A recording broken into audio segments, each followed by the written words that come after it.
Friends, ഇന്ന് നമ്മളൊരു instant ഉണ്ണിയപ്പത്തിന്റെ റെസിപ്പിയുമായിട്ടാണ് വന്നേക്കുന്നത്. അരി അരച്ച് ഒക്കെ ഒരുപാട് നേരം എടുത്ത് ചെയ്യുന്നതിൽ എളുപ്പത്തിൽ ചെയ്യാൻ പറ്റും അരിപ്പൊടിയും കൊണ്ട്. ഇത് പത്തിരിക്ക് ഇടിയപ്പത്തിന് എടുക്കുന്ന നൈസ് പൊടിയാണ്. പുട്ടുപൊടി ആയാലും കുഴപ്പമില്ല, ഏത് പൊടി വേണേലും നിങ്ങൾക്ക് എടുക്കാം. വറുത്ത അരിപ്പൊടി ആയിരിക്കണമെന്ന് മാത്രം. ഞാനിപ്പോൾ ഇടിയപ്പപ്പൊടിയും ഗോതമ്പ് പൊടിയും വെച്ചാണ് ചെയ്യുന്നത്. നിങ്ങൾക്ക് ഗോതമ്പ് പൊടിക്ക് പകരം മൈദ വേണമെങ്കിലും ഉപയോഗിക്കാം. ഇപ്പൊ 1/2 ഗ്ലാസ് ഗോതമ്പ് പൊടി എടുത്ത് വെച്ചിട്ട് ഏത് ഗ്ലാസ്സിനാണോ എടുക്കുന്നത് സെയിം അളവിൽ തന്നെ ഗോതമ്പ് പൊടിയോ അരിപ്പൊടിയോ എടുക്കാൻ ശ്രദ്ധിക്കണമെന്ന് മാത്രമേ ഉള്ളൂ. ഇത് ഞാനൊരു മിക്സിയുടെ ജാറിലേക്ക് ഇട്ട് കൊടുക്കാം. ഇതേ സെയിം അളവിൽ തന്നെ അരിപ്പൊടിയും കൂടെ എടുക്കുക.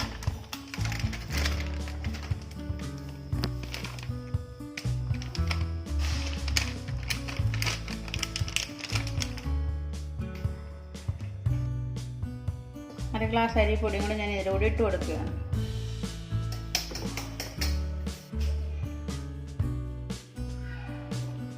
ഇത് ഞാൻ 200 ഗ്രാം ശർക്കര കുറച്ച് വെള്ളം ഒഴിച്ച് ഉരുക്കി അരിച്ചെടുത്ത് വെച്ചേക്കാണ്.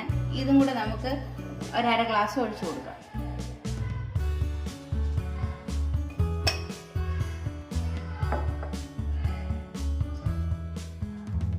മധുരം കൂടുതൽ വേണ്ടതനുസരിച്ച് നമുക്ക് പിന്നെ വേണമെങ്കിലും ആഡ് ചെയ്ത് കൊടുക്കാം. ഇതിലേക്ക് നിങ്ങൾക്ക് പാളയംകോടൻ പഴം ഉണ്ടെങ്കിൽ ഒരു ചെറിയ പാളയംകോടൻ പഴം എടുത്തു കൊടുക്കണം. ഞാൻ ഇവിടെ റോബസ്റ്റ പഴമാണ് എടുക്കുന്നത്, അതുകൊണ്ട് ഇതിന്റെ പകുതിയെ ചേർത്ത് കൊടുക്കും. ഒരുപാട് പഴമായ എണ്ണ ഒരുപാട് കുടിക്കും ഇപ്പോൾ, അതുകൊണ്ടാണ് കുറച്ച് പഴം ചേർക്കുന്നത്.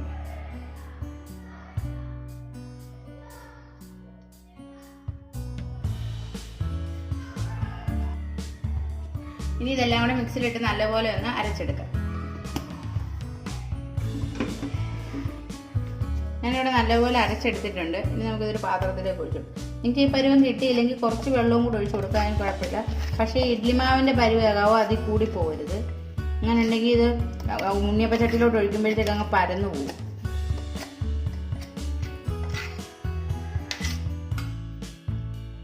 ഇതിലേക്ക് നമുക്ക് 1/4 ടീസ്പൂൺ ഏലക്കാപ്പൊടി ഇട്ട് കൊടുക്കാം. ഒരു നുള്ള് സോഡാപ്പൊടിയും കൂടി ഇട്ട് കൊടുക്കാം. ഒരു നുള്ളി കൂടുതൽ ഇടരുത്, ഒരു നുള്ളി ഇടാം. ഇതൊന്ന് നല്ലതുപോലെ മിക്സ് ചെയ്തെടുക്കാം. നിങ്ങൾക്ക് ഇതിനകത്ത് വേണേൽ നെയ്ക്കകത്ത് തേങ്ങാക്കൊത്ത് വറുത്തിടാം, അല്ലെ തേങ്ങ തിരുമിയതിടാം. കറുത്ത എള്ള് വേണമെങ്കിൽ ശാലം ഇട്ട് കൊടുത്ത് മിക്സ് ചെയ്തെടുക്കാം. ഞാനിപ്പോൾ ഇതൊന്നും ചെയ്യുന്നില്ല, അല്ലാതെ തന്നെ ഉണ്ടാക്കാൻ പോകും. ഇനി ഇതിലേക്ക് 1 ടീസ്പൂൺ നെയ്യും കൂടെ ഒഴിച്ചു കൊടുക്കാം. എന്നിട്ട് നല്ലതുപോലെ ഒന്ന് മിക്സ് ചെയ്തെടുക്കാം.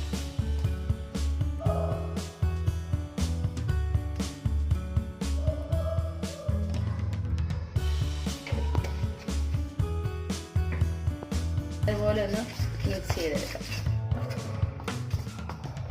ഇങ്ങനെ എടുത്ത് ഒഴിച്ചാൽ വീണ, അതാണ് ഇതിന്റെ പരുവം. നമ്മുടെ ഇഡ്ലി മാവിന്റെ അതേ കൺസിസ്റ്റൻസിയിലാണ് ഇത് അരച്ചെടുക്കേണ്ടത്. ഒരുപാട് വെള്ളമായി കഴിഞ്ഞാൽ എണ്ണയ്ക്ക് അതെല്ലാം പരന്നു പോകും, പിന്നെ നമുക്ക് തിരിച്ചിട്ടെടുക്കാൻ പറ്റത്തില്ല. ഇവിടെ മാവ് ഇവിടെ റെഡി ആയിരിക്കുകയാണ്. ഇനി ഞാൻ ഒത്തിരി സമയം ഒന്നും വെക്കുന്നില്ല, ഇൻസ്റ്റന്റ് ആയിട്ട് തന്നെ ഉണ്ട്. ഉണ്ണിയപ്പച്ചട്ടി അടുപ്പയിലേക്ക് വെക്കുക.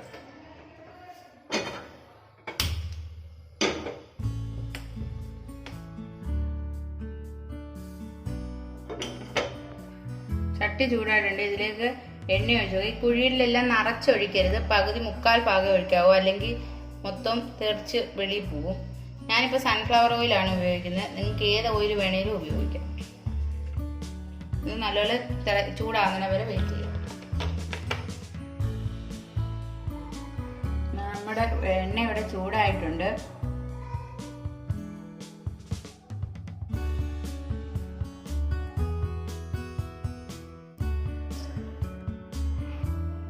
ഇനി നമുക്ക് ഓരോ സ്പൂൺ മാവ് ഓരോ കുഴിയിലോട്ട് ഒഴിച്ചു കൊടുക്കാം.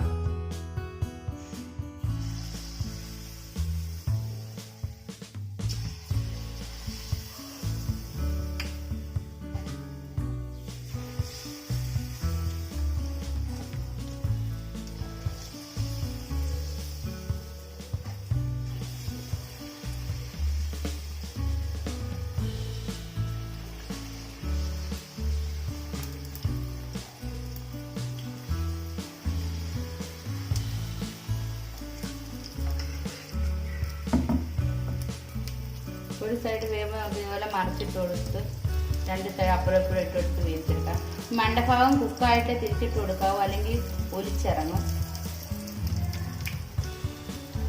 ഒരു ഫോർക്ക് കൊണ്ടോ അല്ലെങ്കിൽ ഒരു സ്ക്യൂർ കൊണ്ടോ ഒക്കെ തിരിച്ചിട്ട് കൊടുക്കാം.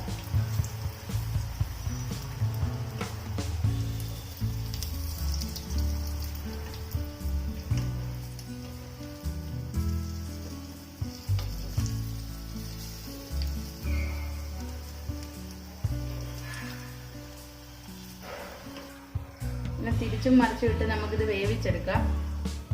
ഇത് വെന്തോന്നറിയാം. ഒരു ഫോർക്ക് കൊണ്ട് ഇങ്ങനെ കുത്തി നോക്കിയാൽ ഇപ്പം ക്ലീനായിട്ട് വരുവാണെങ്കിൽ വെന്തു എന്ന് അർത്ഥം.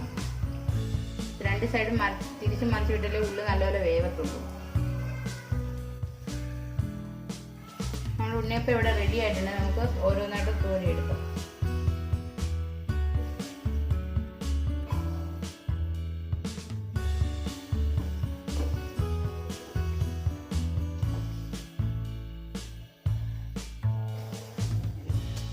ഉണ്ണിയപ്പം ഇവിടെ നമ്മൾ കോരി എടുത്തിട്ടുണ്ട്. ബാക്കിയുള്ളത് നമുക്ക് ഇതുപോലെ ചുട്ടെടുക്കാം. ഈ കുഴിയിൽ എണ്ണ പോരാന്നുണ്ടെങ്കിൽ അന്നേരം നമ്മൾ ചൂടാറാകുമ്പോഴത്തേക്ക് ഒഴിച്ചു കൊടുത്തൊന്ന് ചൂടായതിനു ശേഷം പിന്നെ മാവ് ഒഴിക്കാവും.